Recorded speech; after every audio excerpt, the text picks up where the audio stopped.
Taon-taon na lamang nga po binibigo ni Rudy Gobert ang Minnesota Timberwolves lalo na pagdating sa playoffs, lalo kapag bukod sa napakalamyan nitong performance pagdating sa opensa, liability pa nga siya sa scoring na parati siyang na-outplayed ng kanyang kamatchup.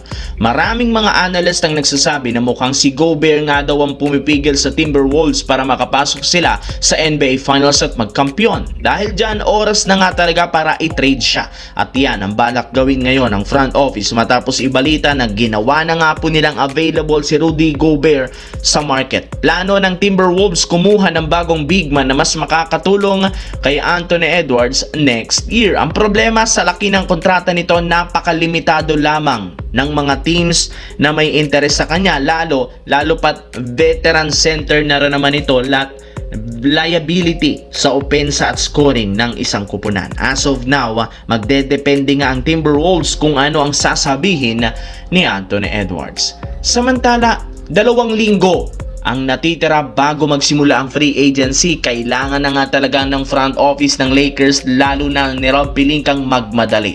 Meron nga silang mga malalarong magiging free agent at literal pinag-aagawa ng napakaraming teams. Kaya dapat nga silang magmadali sa paghikayat at pakikipagnegosasyon sa mga ito. Pero sa madaming mga malalarong papasok sa free agency, 4 na player lang naman nga dito ang siguradong magbabalik at pipirma ng bagong kontrata sa kanilang kupunan na kinabibilangan nina Rui Hachimura, LeBron James, Jackson Hayes at maging si Austin Reeves. Sa laki ng impact ng 4 na ito sa lineup, hindi nga afford na mawala ang mga ito next year. Kaya sisiguraduhin na Rob Pelinkang mananatili silang 4 ngayong off-season at hindi sila makukuha ng ibang kupunan, lalo pat ayon mismo kay Luka Doncic, dapat nga daw papirmahin ang 4 na ito dahil malaki ang impact at maitutulong nito next year, lalo sa bagong owner na kailangan ipakita kung gaano kagaling ngayon ang kanilang team. Anong masasabi nyo dito mga idol?